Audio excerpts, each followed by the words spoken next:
Asyhadu an la ilaha illallah wahdahu la syarika lahu wa asyhadu anna Muhammadan abduhu wa rasuluh sallallahu alaihi wa ala alihi wa sahbihi wa sallam. Qala Allah subhanahu wa ta'ala ya ayyuhalladzina amanu taqullaha wa qulu qawlan sadida yuslih lakum a'malakum wa yaghfir lakum dhunubakum wa may yuti'illaha wa rasulahu faqad faza fawzan 'azima.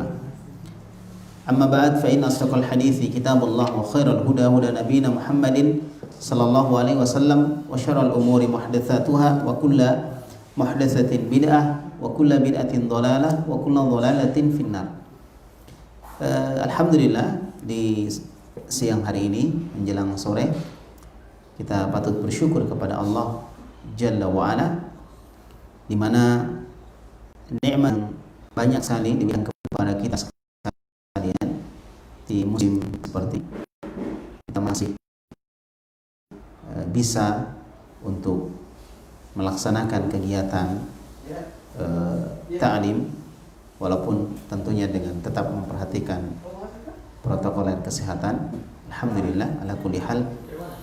Dan semoga Allah Subhanahu wa taala menjadikan kegiatan kita ini yang memberi manfaat untuk kita, untuk keluarga dan seluruh masyarakat kaum muslimin ya dimanapun berada. Barakallahu fiik. Taib. Dan insyaallah pada siang hari ini kita akan melanjutkan kembali pembahasan kitab Fatawa Al-Mar'atil Muslimah, ditulis oleh atau disusun dari fatwa-fatwa para ulama kita ya. Ada 11 atau 12 ulama yang berfatwa dalam buku ini. Taib. Dan kita berikan judul dengan fatwa-fatwa wanita muslimah. Ya. Taib. Dan insyaallah pembahasan kita masih berkaitan dengan pembahasan tentang toharoh, tentang toharoh. Ya. Pembahasan kita masih berkaitan dengan pembahasan tentang toharoh. Ya, di mana pembahasan toharoh ini ya adalah pembahasan penting sebelum seorang masuk dalam pembahasan tentang sholat. Taib. Di pembahasan sebelumnya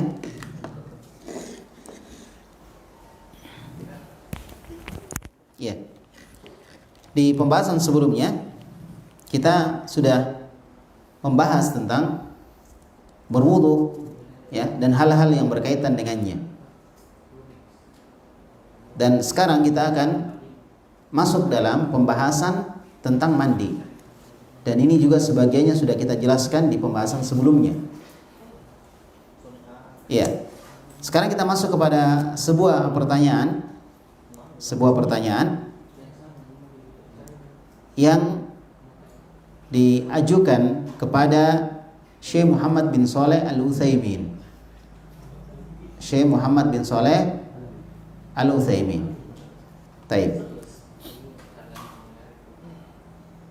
Beliau ditanya, hal yajibu ala zawjain al-ghuslu ba'dal jima'i wa illam yahsul inzalun.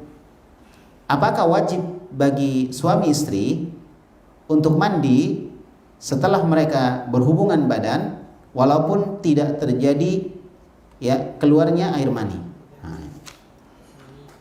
Jadi kadang seorang berhubungan badan dengan pasangannya, ya ini mohon maaf ini ya masih jomblo, ya, enggak apa-apa insyaallah ya. Taib. Jadi saya sekali lagi mohon maaf karena ini harus dibahas dan tidak ada tabu dalam masalah ilmu. Orang harus paham. Barakallahu fikum wa barakallahu fikunna. Nah, jadi ini kaitannya dengan masalah berhubungan badan namun tidak keluar. Nah, gitu ceritanya. Apakah dia juga harus mandi atau tidak? Dan ini banyak orang yang nggak ngerti mandi atau tidak. Ini orang ada salah paham dalam masalah ini. Dan ini tentunya tidak boleh bagi seorang suami istri tidak paham masalah ini. Makanya sebelum berkeluarga belajar banyak-banyak belajar tentang hubungan suami istri, ya, supaya tahu apa yang harus dilakukan setelah setelah dia berkeluarga. Maka kata Syekh Muhammad bin Shalih Utsaimin, "Na'am, yajibu alaihimal ghuslu." Ya, keduanya wajib untuk mandi. Jadi bukan cuma satu orang, tapi dua-duanya. Suami mandi, istri juga mandi. Dan hukumnya wajib. Hukumnya apa? Wajib. Bukan sunnah, bukan mustahab, tapi hukumnya wajib. Ya kan? Sawa'un anzala am lam yunzil. Sama saja apakah keluar atau tidak.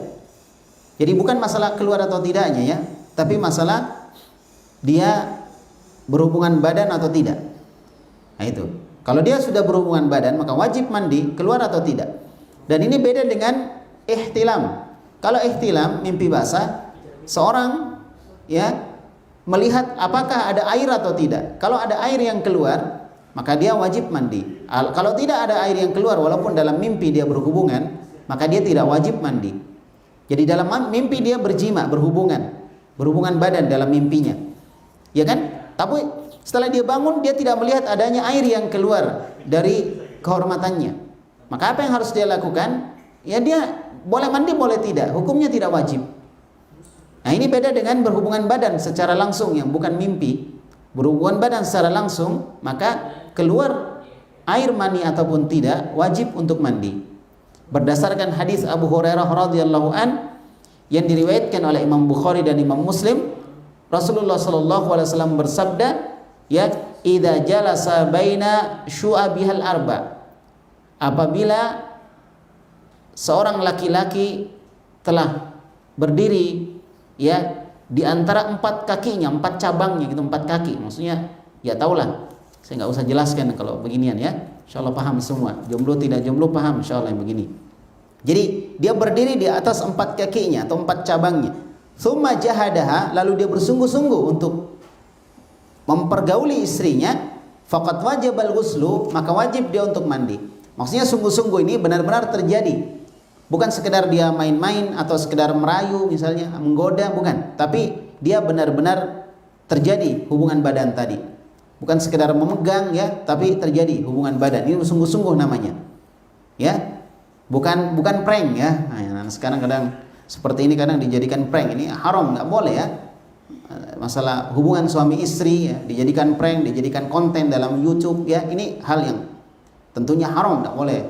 Karena ini hal private ya, privasi seorang dan harus dia tutupi. Jangankan dipertontonkan, diceritakan saya tidak boleh. Apalagi dipertontonkan, apalagi cuma prank misalnya, enggak boleh. Ini haram. Ini terjadi banyak kaum muslimin ya.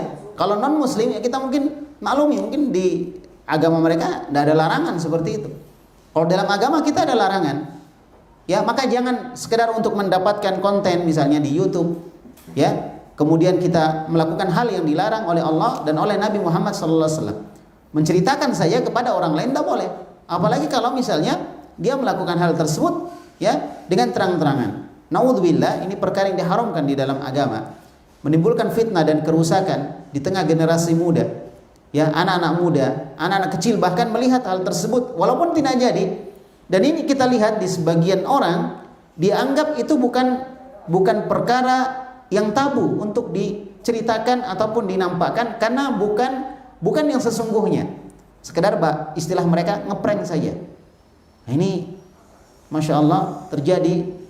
Maka semoga Allah Subhanahu wa ta'ala menjaga kita untuk tidak menampakkan kemesraan, menampakkan pergaulan ataupun adegan-adegan di atas tempat tidur ya dengan pasangannya, dengan istri atau dengan suaminya. Ya, hendaklah seorang bertakwa kepada Allah Subhanahu wa taala. Baik, kita kembali lagi kepada pembahasan kita. Jadi apabila ada seorang laki-laki, seorang suami yang telah berdiri di empat cabang atau empat kakinya, kemudian dia bersungguh-sungguh untuk berjima dengan istrinya, maka wajib bagi dia mandi. Nah, hadis ini menunjukkan kepada kita bahwa berhubungan badan itu sudah mewajibkan seorang untuk mandi tanpa melihat keluar atau tidaknya ya air. Keluar atau tidaknya air, maka wajib dia mandi. Wa fil lafdin li muslimin, kemudian kata Syekh Muhammad bin Shalih Al Utsaimin, Kemudian di dalam lafaz yang lain yang diriwayatkan oleh Imam Muslim disebutkan wa illam yunzil, walaupun tidak keluar. Walaupun tidak keluar. Nah, ini lebih mempertegas lagi dari dalil yang kita sebutkan sebelumnya yang sifatnya lebih umum.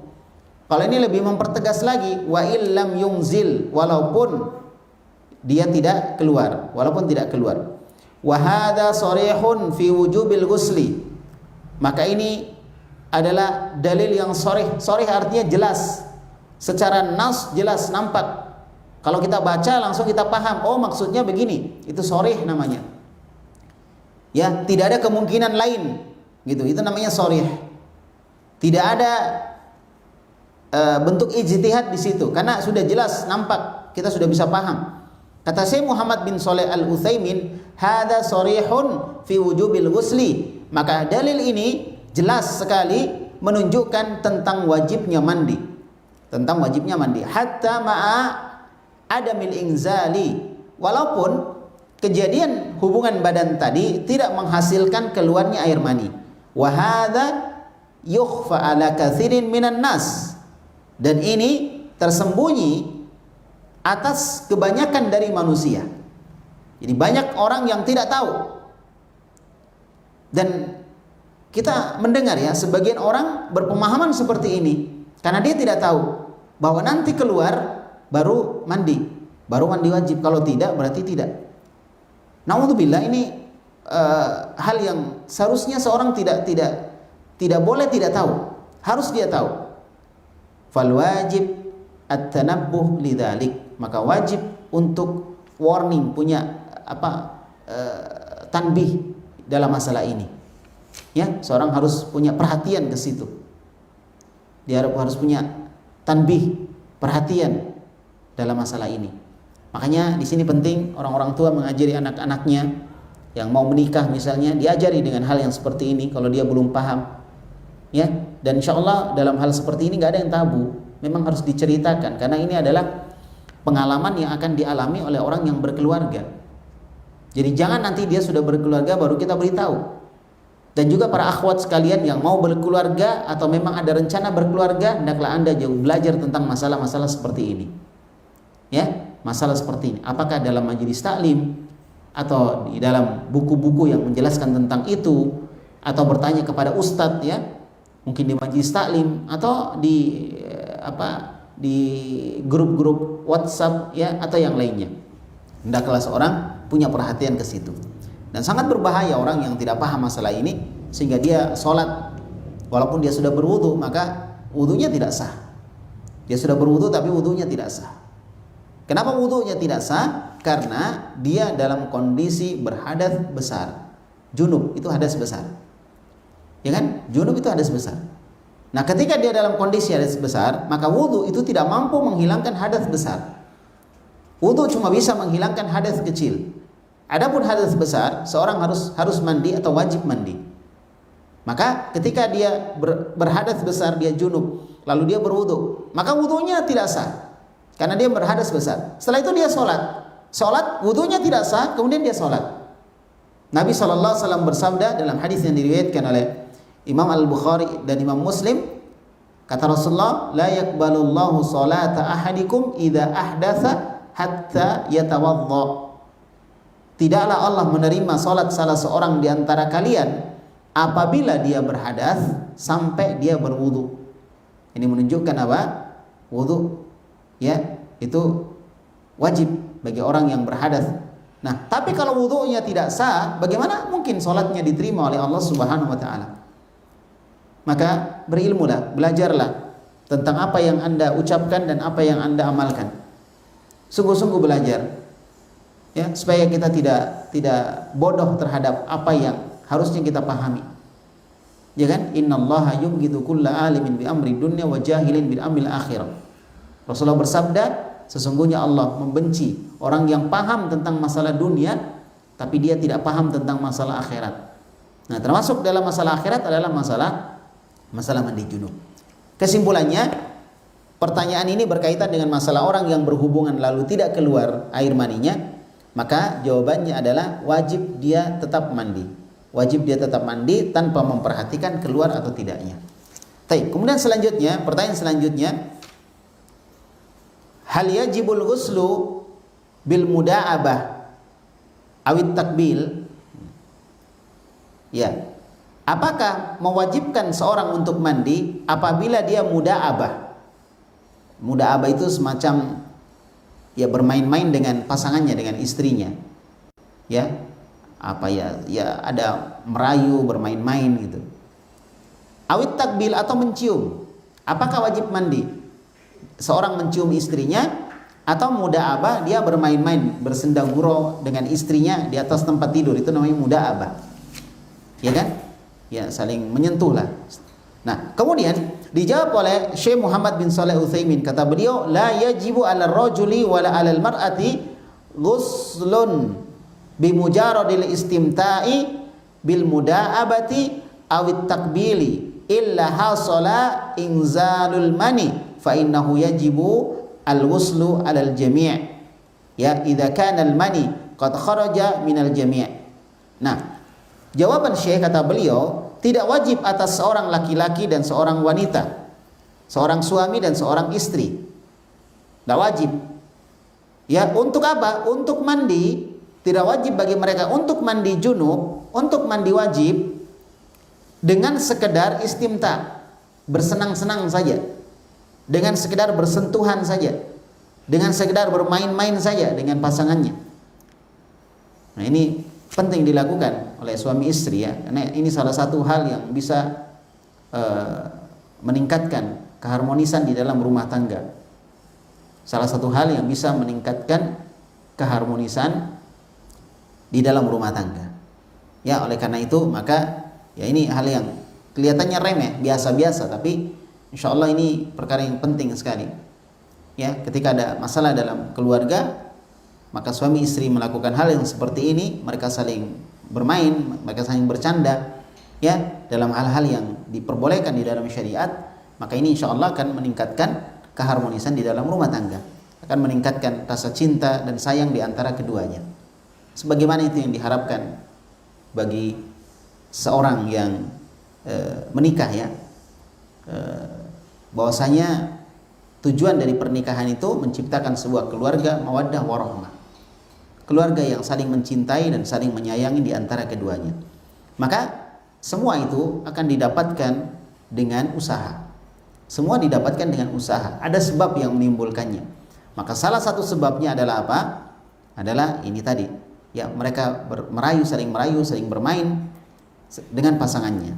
Nah, kemudian di sini disebutkan apabila seorang suami dan seorang istri, laki-laki dan perempuan, mereka sekedar istimta, artinya bersenang-senang saja, ya, dengan bersentuh-sentuhan atau dengan saling mencium, maka ini tidak mewajibkan ya mandi. Illa idza hasala inzalul mani, kecuali kalau dengan dia bersentuhan seperti itu, saling mencium di antara keduanya, kemudian menimbulkan keluarnya air mani, maka jelas keluarnya air mani menyebabkan mandi. Ya, kita sudah sebutkan di pembahasan sebelumnya hal-hal yang mewajibkan seorang itu mandi. Di antaranya adalah keluar air mani. Ya, dengan cara apapun ketika air mani itu keluar, maka wajib seorang untuk mandi. Nah, apabila seorang suami istri bermain-main, saling mencium, saling menyentuh, tiba-tiba keluar air mani dari salah satu di antara keduanya, maka yang keluar air maninya dia yang mandi, yang lainnya, yang pasangannya tidak. Kalau pasangannya tidak mengeluarkannya, ya, fa innahu yajibul ghuslu 'alal jami', ya, maka kedua-duanya harus mandi jika keluar dari kedua-duanya. Idza kana al-mani qad kharaja minal jami', kalau mani itu keluar dari keduanya. Kalau keduanya keluar, maka keduanya wajib mandi. Fa in kharaja min ahadihima, apabila keluar dari salah satunya saja, cuma salah satu saja keluar, wajib alaihil ghuslu wahda, maka yang satu itu yang mandi.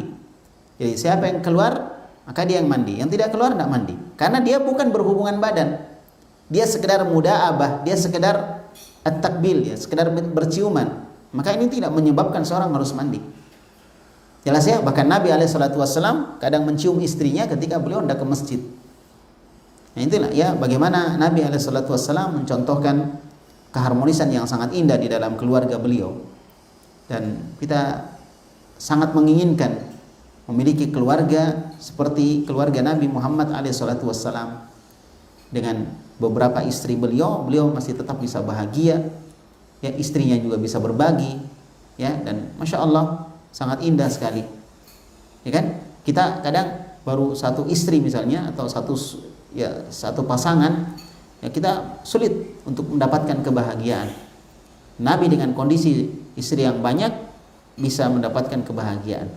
Nah, kita harus mencari apa rahasia semua itu dengan mempelajari bagaimana pergaulan suami istri antara Nabi dengan istri-istri beliau atau antara istri-istri beliau dengan Nabi Muhammad SAW. Bahkan dikisahkan di beberapa kisah bagaimana Nabi dan istrinya mandi bersama. Nah, itu kan hal yang mungkin kita nggak pernah, ya, tapi Nabi melakukan itu dan diceritakan oleh istrinya. Nabi melakukan itu, dan itu bukan hal yang tabu untuk diceritakan hal seperti itu, karena di dalamnya ada apa? Ada tuntunan yang hendaklah dicontoh oleh setiap muslim. Ada tuntunan yang hendaklah dicontoh oleh setiap muslim, bagaimana meningkatkan keharmonisan di dalam rumah tangga. Apalagi kalau masa-masa di mana kadang suami istri sudah hampir retak, ya, biduk sudah mulai lesu, biduk keluarga, maka hal tersebut adalah hal yang menjadi solusi bagi kita sekalian yang meningkatkan keharmonisan sesama pasangan. Taib, kita kembali ke masalah kita, bahwasanya apabila air mani tersebut keluar dari salah satunya, maka yang mandi salah satunya. Hadza idza kana al-amru mujarrad muda'abatin au takbilin au dhammin. Ini kalau yang mereka lakukan sekedar bersentuh-sentuhan saja, saling mengelus misalnya, atau mencium saja, atau dom, atau sekedar bergumul saja, ya, maka ini tidak mewajibkan keduanya untuk mandi. Kalau sekedar itu yang dia lakukan. Amma idza kana jima'an, namun apabila yang dilakukan adalah hubungan badan, nah, hubungan badan beda dengan tadi. Jadi hubungan badan itu bukan sekedar bersentuhan badan, tapi ada hal yang lebih yang dia lakukan. Ya, istilah kita jima atau berhubungan badan. Apabila dia berhubungan badan atau berjima, ya, fa innal jima'a yajibu fihil ghuslu ala kulli halin. Maka berhubungan badan ini menjadi sebab seorang wajib untuk mandi apapun keadaannya. Jadi kalau dia sudah berhubungan badan apapun keadaannya, tanpa harus melihat saya keluar tidak, ya, nggak perlu dia lihat gitu. Pokoknya kalau dia sudah hubungan badan, maka dia wajib mandi. Nah, ini yang kita sebutkan tadi dan kita sebutkan di pembahasan sebelumnya. Ini beda dengan mimpi basah. Kalau mimpi basah, melihat ada air enggak, keluar enggak. Kalau jima tidak melihat itu, pokoknya terjadi jima, maka wajib untuk mandi. Dan kapan orang dihitung jima? Ketika kehormatan suami bagian atasnya itu sudah masuk, walaupun belum seluruhnya, ya, tapi kalau sudah masuk maka itu dihitung sebagai jima. Nah, itu mewajibkan seorang mandi. Nah, di situ keluar atau tidak enggak dilihat. Pokoknya kalau sudah masuk, keluar atau tidak dilihat, karena itulah yang disebut dengan tempat khitan. Yang Nabi sebutkan idzal taqal khitanan, ketika dua alat khitan, dua tempat khitan itu bertemu, ya, wajib alaihil ghuslu, maka wajib atasnya untuk mandi. Jelas ya, insyaallah, ya, ini masalah berhubungan badan. Maka hubungan badan ini menyebabkan seorang mandi ala kulli halin, bagaimanapun kondisinya, tanpa melihat keluar tidak usah. Kalau dia sudah berhubungan badan, maka dia wajib mandi. Ala rajuli wa alal mar'ah, dan ini dilakukan mandi ini oleh suami maupun istri, laki-laki maupun perempuan. Saya katakan di sini sebenarnya ar-rajul dan mar'ah, ya. Rajul itu artinya laki-laki, mar'ah perempuan. Cuma nanti khawatir disalahpahami, ya, kita langsung suami atau istri. Jadi dilakukan oleh suami istri kedua-duanya. Walaupun suaminya yang mau, istrinya nggak mau, tapi terjadilah apa yang terjadi, ya kan? Maka kedua-duanya harus mandi. Wah, saya nggak mau, cuma suami saya yang mau, gitu. Tapi terjadi hubungan badan, walaupun tidak sampai seluruhnya, sebagiannya saja yang misalnya masuk, ya, maka ini sudah mewajibkan mandi. Jadi tanpa melihat istrinya mau atau enggak, ya, tanpa melihat dia paksa suami atau enggak, yang penting terjadi apa tadi? Hubungan badan terjadi jima, maka ini sudah mewajibkan mandi. Makanya Syekh Utsaimin pertegas di sini ala kulli halin, dalam kondisi bagaimanapun. Hatta wa illam yahsul inzalun. Nah, ini yang saya sebutkan tadi. Walaupun tidak terjadi keluarnya air mani.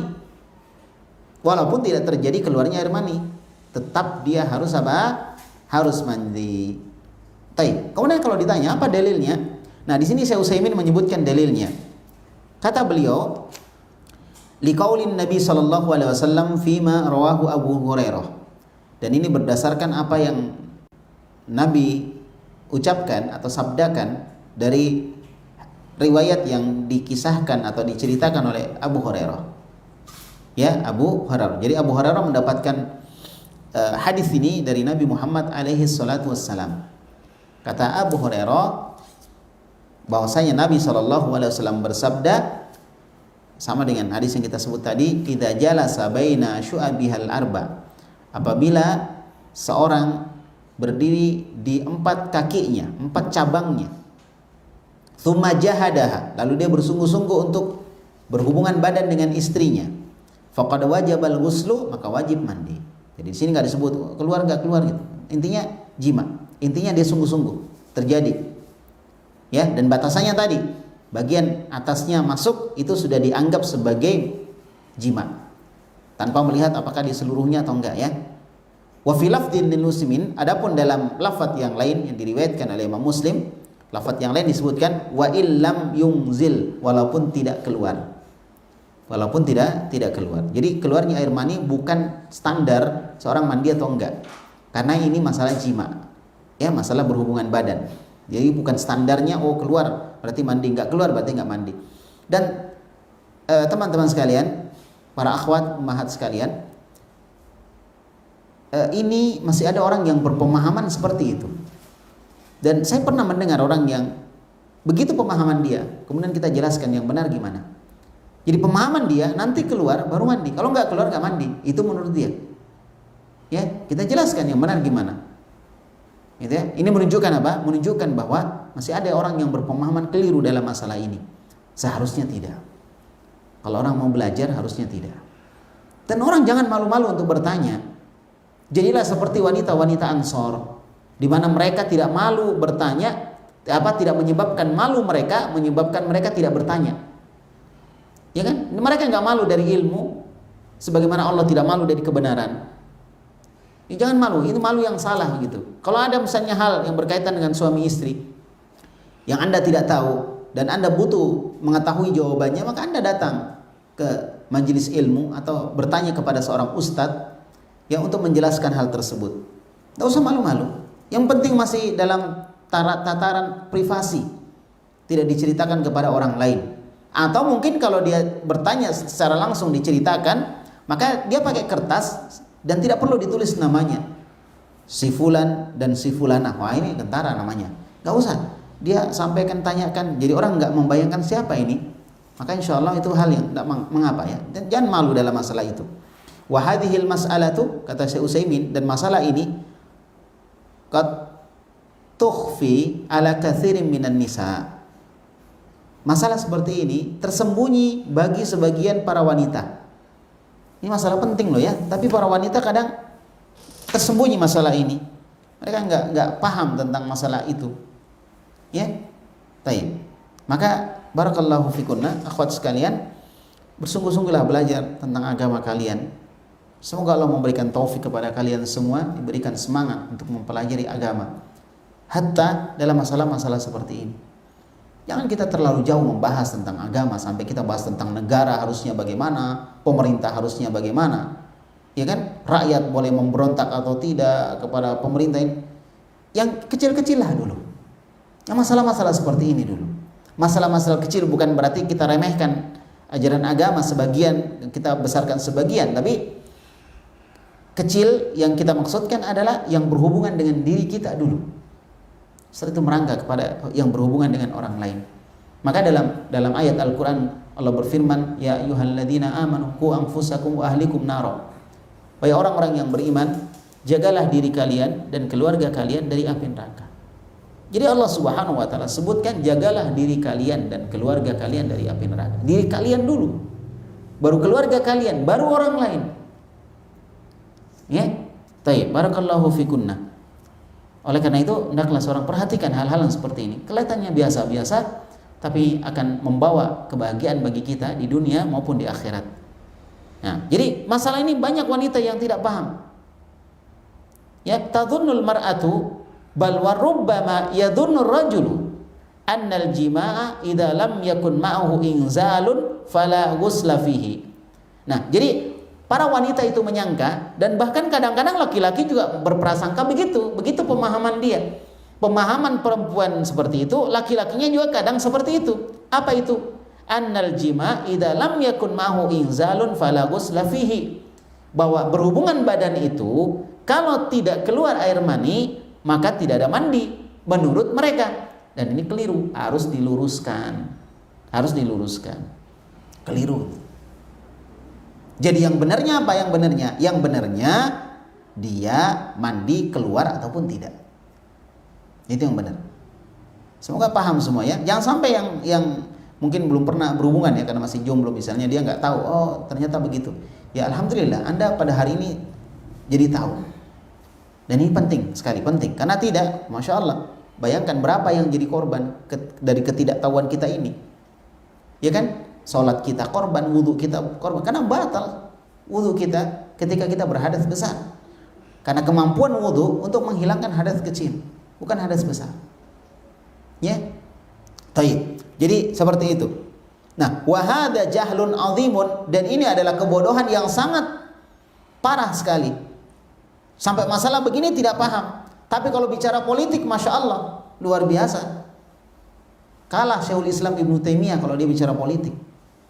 Ya kan? Bicara politik luar biasa. Gimana memperbaiki negara gini. Wah, Masya Allah luar biasa. Masalah yang seperti ini yang kecil dia nggak paham. Maka benar kata Syekh Utsaimin, hadza jahlun azimun, ini kebodohan yang sangat parah sekali. Sampai masalah begini nggak paham. Ya. Maka disinilah pentingnya seorang benar-benar menggeluti ilmu agama, belajar di kondisi apapun dia, dalam kondisi dia bekerja ataupun tidak, maka dia bersungguh-sungguh untuk belajar ilmu agama, karena ilmu agama itu penting. Sampai dalam hal yang seperti ini di dalam agama kita itu diajarkan. Ya, semoga Allah mewafatkan kita di atas Islam dan Sunnah. Amin ya rabbal alamin. Taib. Kemudian kata Syekh Muhammad bin Shalih Al-Utsaimin, ya, wa hadza jahlun 'azimun fal jima'u yajibu fihi al-ghuslu ala kulli halin. Kesimpulannya kata beliau, berhubungan badan itu mewajibkan seseorang untuk mandi bagaimanapun kondisinya, bagaimanapun keadaannya. Keluar atau enggak keluar itu enggak dilihat. Wa ma adal jima' minal istimta' la yajibu fihi al-ghuslu illa idza hasala al-inzalu. Ya. Adapun selain berhubungan badan berupa istimta itu bernikmat-nikmat ya. Mungkin dengan cara mengelus, dengan cara berpelukan ya, dengan cara bergumul ya, berguling misalnya, dengan cara saling mencium misalnya. Ya ini istimta. Ya. Apakah dia mungkin melepas pakainya ataupun tidak gitu, maka itu tidak mewajibkan mandi kecuali apabila terjadi keluarnya air mani. Maka keluarnya air mani, jadi mandinya dia bukan karena berhubungan badan, tapi mandinya dia karena keluarnya air mani. Keluarnya air mani dengan cara apapun itu mewajibkan seorang untuk mandi, laki-laki maupun perempuan. Tidak ada perbedaan. Barakallahu fikunna, semoga kita paham dengan persoalan ini ya, dengan persoalan ini. Nah, kemudian selanjutnya, soal selanjutnya, hal ala zaujati ghuslu janabatin fi halatil ilaj indal jima'. Ya. Apakah istri saya wajib juga untuk mandi junub dalam keadaan ilaj ketika berhubungan? Jadi ada namanya ilaj. Ilaj ketika berhubungan, maksudnya seorang berhubungan tapi enggak seluruhnya masuk. Sebagian saja, bagian hitannya yang bertemu, tapi enggak seluruhnya masuk. Ya kan? Apakah istrinya wajib mandi gitu? Jadi suaminya berhubungan badan dengan istrinya, tapi enggak semuanya, sebagian aja, bagian depannya masuk misalnya kan? Itu ilaj. Itu. Apakah dia wajib mandi istri saya? Apakah suami yang wajib mandi atau istrinya juga wajib mandi?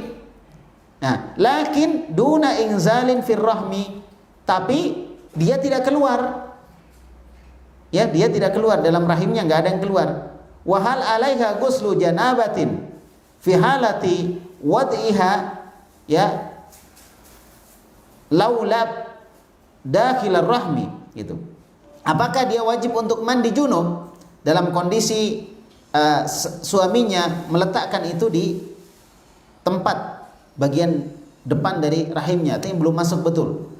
Am taktafi ghuslu jasadiha, atau cukup dia mencuci saja badannya karena mungkin kotor, dia cuci, ya, wa a'dha'iha faqat, atau dia mencuci anggota badannya atau jasadnya, gitu. Ini ditanyakan kepada Syekh Abdullah bin Abdurrahman Al-Jibrin. Jadi apakah ini seorang suami nanya ini, jadi dia berhubungan dengan istrinya tapi nggak masuk semuanya, gitu, dan istrinya tidak keluar air mani, tapi suami iya, istrinya enggak, gitu. Taib, apakah dengan sebab itu istrinya juga wajib mandi? Nah, itu pertanyaannya. Maka kata Syekh Abdullah bin Abdurrahman Al-Jibrin, kata beliau, na'am yalzimuha al-iktisalu bimujarradi ilaji. Ya, wajib atas dia, istri itu, untuk mandi walaupun dengan sekedar masuk sebagian saja. Ya, wajib untuk mandi. Walau qalilan, walaupun sedikit yang masuk. Berdasarkan hadis Nabi SAW, hadisnya sama tadi. Idza jalasa baina syu'abihal arba, apabila seorang laki-laki, seorang suami berdiri di atas 4 kakinya, summa jahadaha, lalu dia bersungguh-sungguh untuk berhubungan, faqad wajabal ghuslu wa illam yunzil, maka wajib dia untuk mandi walaupun tidak keluar. Jadi tidak melihat sini keluar atau enggaknya. Kalau dia sudah masuk walaupun enggak semuanya, maka wajib mandi. Dan juga di dalam hadis yang lain Nabi sallallahu alaihi wasallam bersabda, kata Syekh Abdullah bin Abdurrahman Al-Jibrin, ya, rahimahullah, kata beliau, Nabi sallallahu alaihi wasallam bersabda, idal taqal hitan, ya, atau khitanan, ketika dua tempat yang dihitan itu bertemu, faqad wajabal ghuslu, maka wajib untuk mandi. Hadis ini diriwayatkan oleh Imam Ibnu Majah. Kalau dua alat khitan ketemu, ya, kalau laki-laki jelas yang dihitan yang mana, jelas kan? Itu yang dihitan. Perempuan juga jelas yang dihitan yang mana. Nah, kalau itu sudah ketemu, maka wajib mandi. Wajib mandi. Jadi di situ bukan masalah apakah dia masuk semua atau enggak, gitu. Kalau sudah sebagian alat khitan yang bagian dihitannya sudah masuk, walaupun cuma itunya saja, ketemu dengan alat atau tempat dihitannya wanita, maka itu sudah mewajibkan mandi. Sudah mewajibkan mandi. Begitu.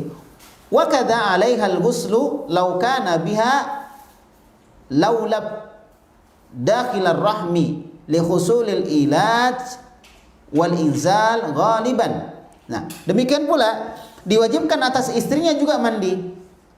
Ya, walaupun sekedar bagian depannya saja yang masuk, tidak sampai ke rahim, ya.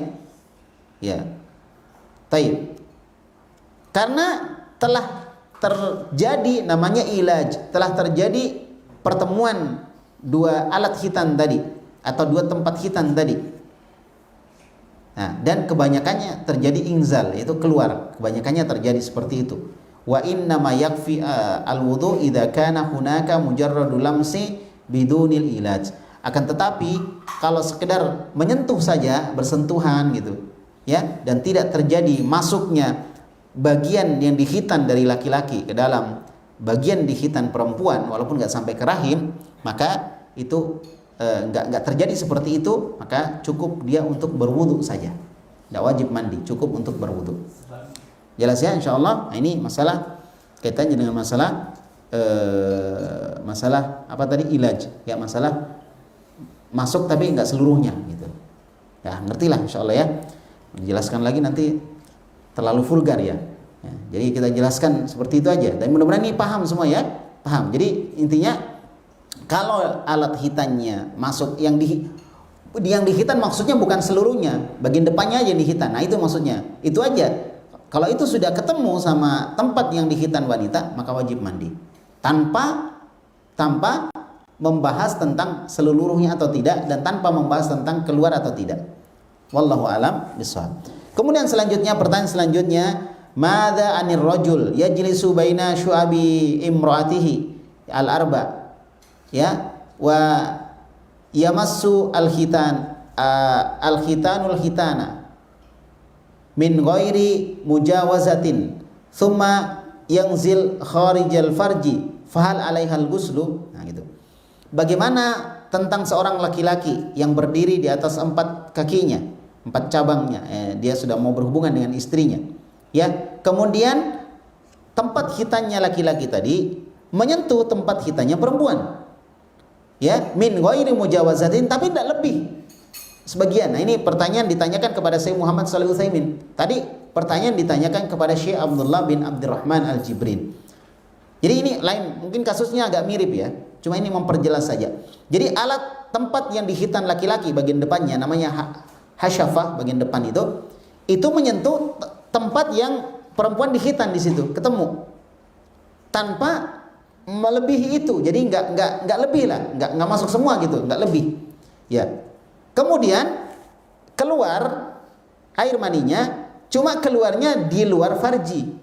Keluarnya di luar farji. Apakah dia wajib untuk mandi? Keluarnya di luar ini. Jadi terjadi hubungan tapi sedikit gitu, tapi keluarnya di luar. Keluarnya di luar, gimana maksudnya keluar? Maksudnya keluar airnya itu di luar. Nah, di luar itu keluar. Saya jelaskannya tambah bingung nanti. Mudah-mudahan khawatirnya masuk ke hal yang vulgar ya, tapi insya Allah ini ilmu, ya, ilmu itu nggak ada tabu ya, dalam ilmu harus dijelaskan ya.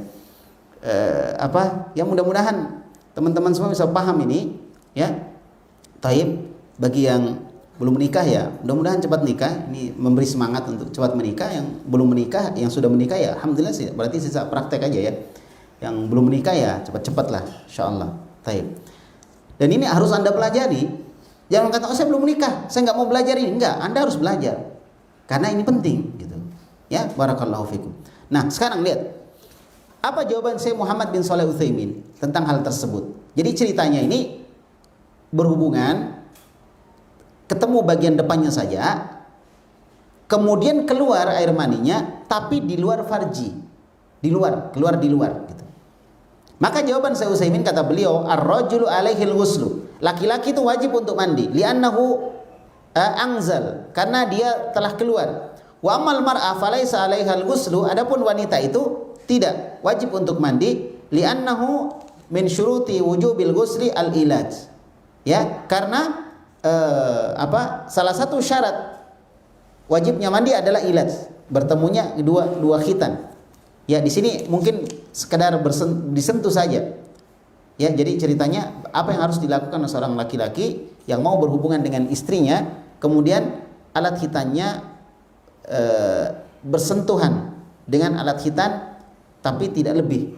Ya, taib. Jadi nggak lebih. Jadi nggak cuma bagian depan aja, dia nggak lebih sampai alat khitannya itu bagian depannya atau hasyafahnya itu masuk semuanya. Nah, kata Syekh Utsaimin yang laki-laki wajib mandi, yang perempuan katanya tidak. Wa minal ma'lum anna maudhi'al khitan fawqa hasyafah. Dan perlu dimaklumi bahwasanya alat khitan itu di atas hasyafah. Hasyafah itu bagian yang dikelupas kulitnya, yang disunat ya, itu hasyafah. Ya, jadi dia di atasnya lagi. Di atasnya.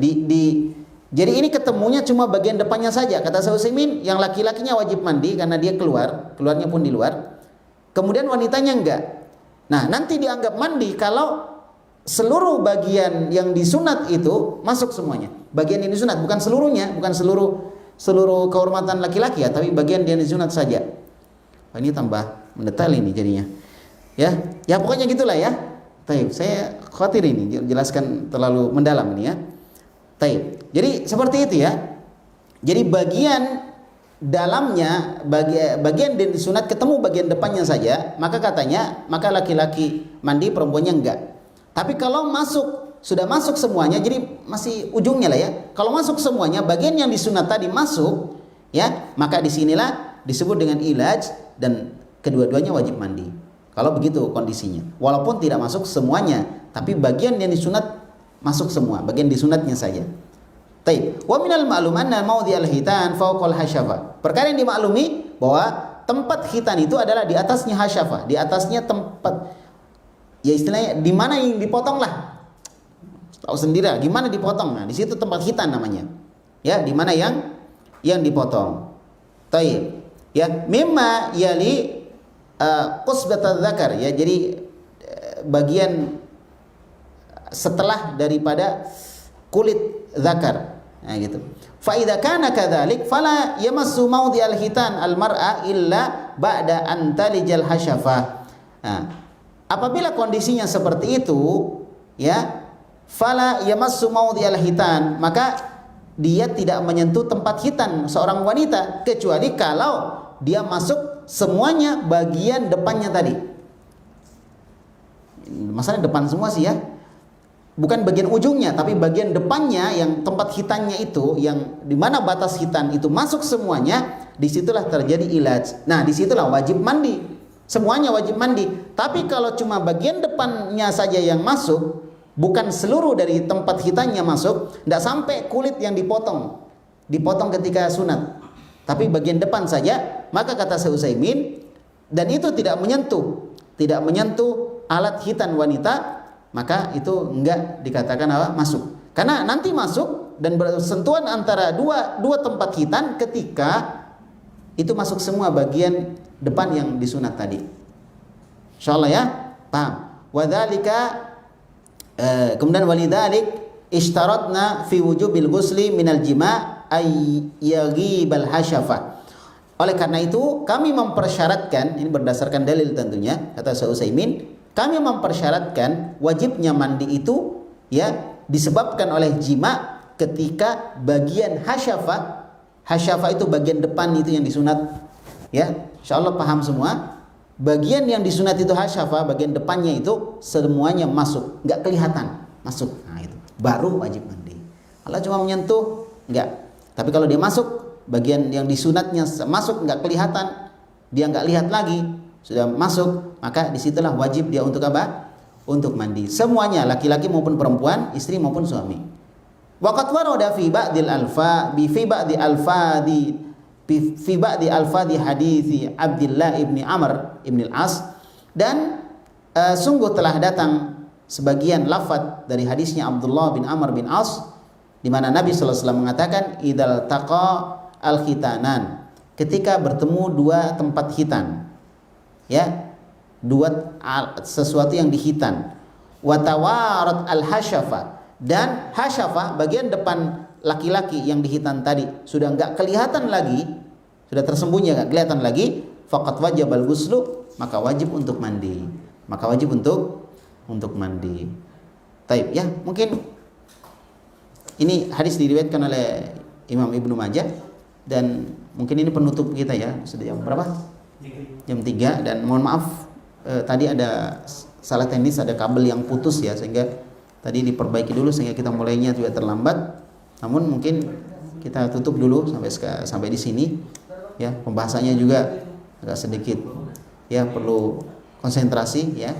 Baik, dan insyaallah kita akan jawab beberapa pertanyaan yang masuk. Semoga Allah memudahkannya, amin ya, dari pertanyaan-pertanyaan yang ada. Ini sudah ada yang masuk ya pertanyaannya, masyaallah. Baik, kita langsung saja. Bismillah, afwan Ustaz, di luar pembahasan, ana pernah punya masalah sama salah satu teman kajian. Ana benar-benar merasa dikhianati. Bahkan ana sering dihujat dengan dosa-dosa yang pernah ana lakukan. Terakhir kali ana chatan ya, bukan ngechat, apa, SMS-an lah, SMS-an. Kalau chat-chatan nanti dikira lempar-lempar chat, chat-chatan. Terakhir kali ana, saya ganti lafadznya ya, SMS-an gitu. Dia mengatakan ana ahli maksiat dan pezina.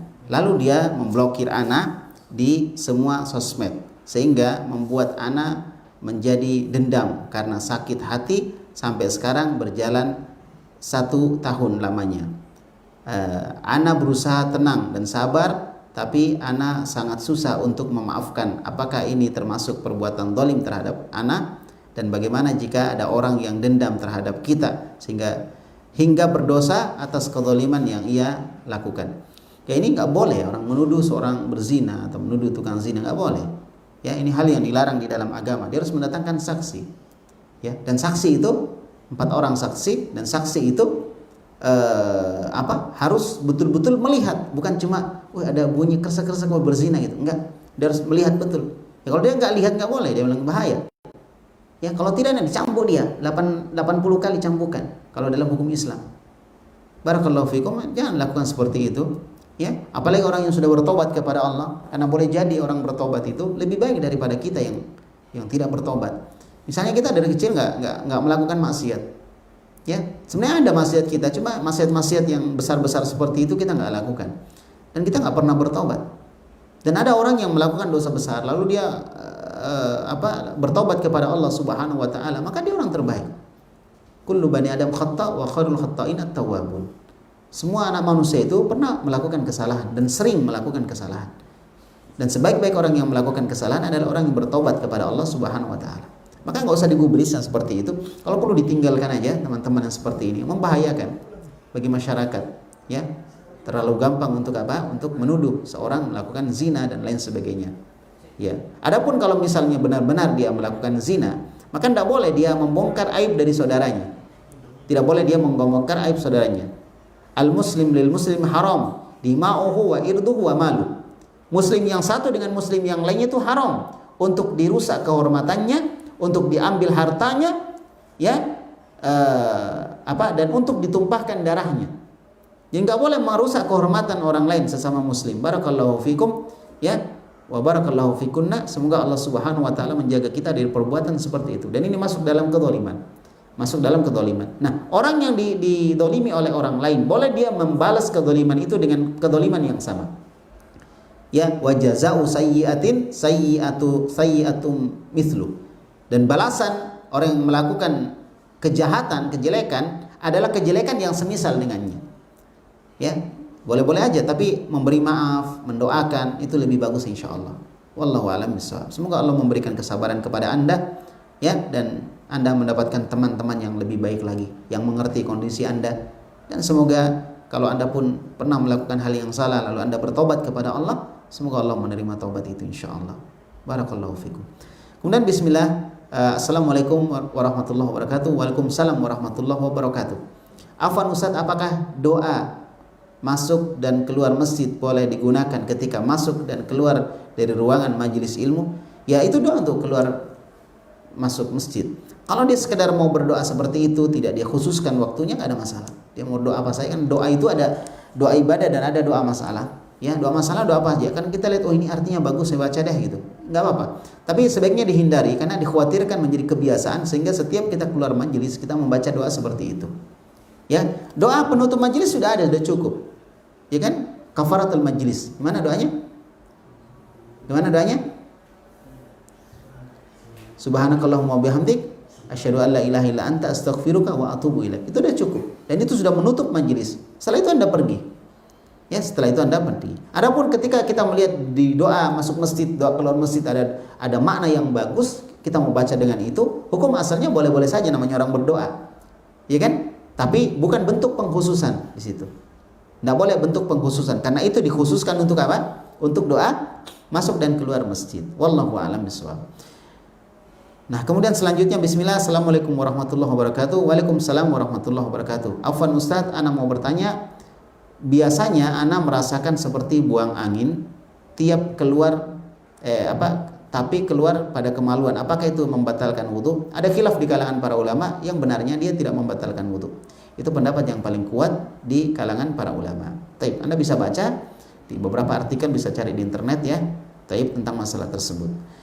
Kemudian bismillah, assalamualaikum warahmatullahi. Afwan Ustaz, apakah ketika kita haid boleh menyentuh Al-Quran? Sebab ada pendapat yang membolehkan memegang dan membaca Al-Quran atau mushaf, yang pendapat ini dikuatkan oleh Syekh Al-Albani dan Syekh Muqbil rahimahullah. Namun ada pendapat lainnya bahwa dilarang memegang Al-Quran dan mushaf. Ya, ini pendapat kebanyakan para ulama. Mohon penjelasannya lebih lengkap Ustaz, yang manakah pendapat yang baiknya diambil? Ya ini khilaf di kalangan para ulama memang. Dan kemarin di pengajian akhwat ya, di sore hari kemarin di tempat yang lain, saya bacakan buku Syekh Shalih Fauzan. Dan Syekh Shalih Fauzan juga berpendapat seperti itu, bahwa nggak boleh menyentuh kalau dalam kondisi haid. Ya, menyentuhnya dengan pengalas. Saya sendiri lebih cenderung kepada pendapat Syekh Albani dan Syekh Mukbil ya, tentang bahwa tidak ada dalil yang sharih menjelaskan tidak bolehnya seorang yang yang haid untuk menyentuh Al-Qur'an, atau untuk membaca Al-Qur'an.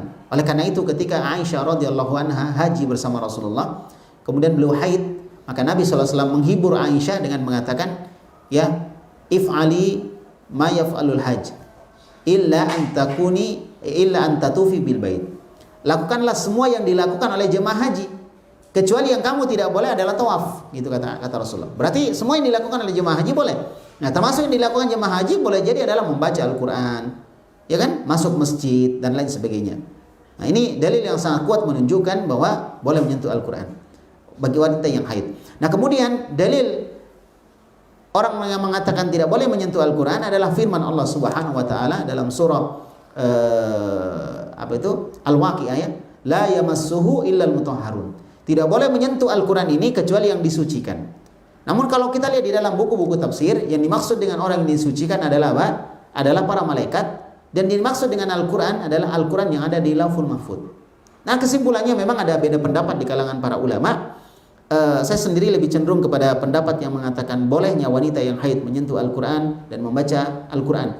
Itu saya lebih cenderung ke situ. Wallahu a'lam. Namun kalau dari sisi apa yang harus saya lakukan atau apa yang saya anjurkan kepada seorang wanita dalam masalah ini, saya katakan lebih baik anti ambil pendapat yang hati-hati. Pendapat yang apa? Hati-hati. Ya, tidak menyentuh Al-Qur'an, karena ada pendapat bahkan jumhur ulama berpendapat seperti itu. Ya, baca hati-hati. Yaitu ketika menyentuh Al-Qur'an menggunakan apa? Pengalas. Wallahu a'lam bishawab. Ya, jadi itu lebih hati-hati. Lebih hati-hati. Baik. Kemudian bismillah. Ustadz, apakah tata cara mandi junub sama dengan tata cara mandi setelah haid? Ini pertanyaan selanjutnya sebenarnya di sini ada. Ya, insya Allah akan kita jawab, tapi nanti akan kita lihat ya. Ya, secara umum sama. Secara umum sama. Insya Allah nanti kita lihat di pembahasan. Dan ini sama pertanyaan ini dengan pertanyaan di pembahasan setelahnya. Kemudian Ustadz, jika perempuan itu belum dihitan dan berhubungan badan dengan badan, apakah wajib mandi? Sedangkan Ustadz tadi mengatakan mandi junub ketika bertemu dua hitan. Iya, dia wajib mandi walaupun dia belum dihitan. Bukan masalah dihitan atau belum, tapi tempat dihitannya itu ketemu gitu. Bukan masalah dihitan atau belum, tempat yang harusnya dihitan itu bertemu. Disitulah dia wajib untuk mandi. Wallahu a'lam. Bismillah, assalamualaikum warahmatullahi wabarakatuh. Waalaikumsalam warahmatullahi wabarakatuh. Afwan Ustaz, di asrama TNI yang anak tempat tinggal, kami diwajibkan 2 pekan 1 kali untuk mengaji di setiap rumah. Kami berkumpul bersama tetangga secara bergilir, yang dimana kebiasaannya dikhususkan untuk membaca surah Yasin dengan alasan penjagaan rumah dan menjalin silaturahmi antar tetangga. Bagaimanakah hukumnya ini Ustaz? Apakah ini diperbolehkan? Tidak ada dalil yang menunjukkan keutamaan surah Yasin. Tidak ada dalil. Kemudian yang kedua, tidak ada dalil menunjukkan tentang amalan membaca surah Yasin secara bersama-sama, kecuali untuk pembelajaran. Kalau pembelajaran boleh, silakan. Tapi kalau bentuk ritual seperti ini nggak ada dalil. Oleh karena itu, hendaklah kita semua mengikuti Nabi Muhammad SAW, dan sebaik-baik petunjuk adalah petunjuk Rasulullah, maka Rasulullah yang kita ikuti. Ya, adapun kalau misalnya dalam kondisi terpaksa karena ini berada di lingkungan TNI yang mungkin ada aturan-aturan dan mungkin wajib untuk diikuti, maka Anda ikut dalam kondisi dalam hati tidak ridho dengan itu. Ya, adapun untuk menjalin silaturahmi antar tetangga itu bisa dilakukan dengan cara yang lain. Bergotong royong ya. Terus nanti ibu-ibu bikin kue misalnya, nanti bapak-bapak yang makan kuenya, ibu-ibu nggak usah makan karena dia yang bikin misalnya. Itu sudah silaturahmi, masya Allah. Ya, itu sudah silaturahmi. Ibu-ibunya bikin kue, bapak-bapaknya kerja bakti, bersihkan apa, setelah kerja bakti makan. Silaturahmi itu. Ya kan? Kemudian memberi salam Kata Nabi, afsus salama bainakum, tebarkan salam di antara kalian. Itu silaturahmi. Dengan bahasa kita ya, walaupun silaturahmi dalam bahasa Arab itu beda dengan kita. Silaturahmi dalam bahasa Arab adalah menyambung hubungan kekerabatan, yang ada hubungan kerabat dengan kita. Cuma kalau di Indonesia silaturahmi dimaknakan dengan apa? Ya, hubungan kebaikan dengan orang lain. Gitu. Dan itu sebenarnya dalam bahasa Arab beda. Ya, maknanya dengan silaturahmi. Wallahu a'lam bishawab. Bertakwa kepada Allah semampunya, lakukan apa yang bisa dilakukan. Ketika kita berada dalam kondisi terpaksa kita melakukannya, maka kita lakukan karena terpaksa, kemudian bertobat kepada Allah Subhanahu wa taala. Baik, afwan Ustaz, apa yang harus dilakukan terhadap teman saya yang selingkuh? Wah, temannya selingkuh ini. Dan sudah memiliki suami. Dia mengaku sama saya, Ustadz, dia selingkuh. Saya sudah nasihati, tapi saya rasa nasihat saya kurang pas. Saya nggak tahu kenapa kurang pas. Ya pas-paskan sajalah. Nasihat itu wajib. Ini kemungkaran. Ini kemungkaran. Masa wanita selingkuh? Ya, kalau laki-laki selingkuh, itu masih ada sisi benarnya. Maksudnya, misalnya ada seorang laki-laki nikah lagi, ya kan? Ada laki-laki nikah lagi, boleh nggak? Boleh. Wajib izin istri? Nggak wajib. Walaupun izin lebih bagus. Dia nggak izin nggak ada masalah. Sah nggak pernikahannya? Sah. Tapi sebagian orang mandang bahwa ini laki-laki selingkuh. Tapi selingkuh yang sah. Ada juga selingkuh yang tidak sah. Selingkuh yang sekedar main-main, selain mempermainkan wanita dan lain-lain sebagainya. Itu selingkuh yang tidak sah, nggak boleh. Tapi wanita selingkuh, ini aneh. Oleh karena itu benar ya, Anda memberi nasihat kepada teman Anda dan terus beri nasihat. Kasih masukan, kasih gambaran, bahayanya selingkuh. Di hadapan Allah juga bahaya, membahayakan juga keluarga dan anak-anak kalau ada anaknya. Kemudian yang sisi kedua, apa manfaatnya misalnya, apa enaknya orang selingkuh ya. Maka ini hal yang bisa dinasihatkan. Teruslah memberi nasihat, jangan putus asa. Insya Allah Allah akan membukakan hati orang-orang yang senantiasa mendapatkan nasihat. Wa dzakir fa inna dzikra tanfa'ul mu'minin. Beri peringatan, karena peringatan itu sangat bermanfaat untuk orang-orang yang beriman. Taib, naktafi, kita cukupkan. Sudah mau masuk waktu asar ya. Semoga Allah memberikan taufik. Selamat beraktivitas di hari ini. Semoga Allah senantiasa memberikan kebaikan pada setiap aktivitas yang kita lakukan. Barakallahu fikunna, subhanakallahumma bihamdik, asyhadu an la ilaha illa anta, astaghfiruka wa atubu ilaik. Wa sallallahu ala nabiyyina Muhammad wa ala alihi wa sahbihi wasallam. Wa akhiru da'wana alhamdulillahi rabbil alamin. Assalamualaikum warahmatullahi wabarakatuh.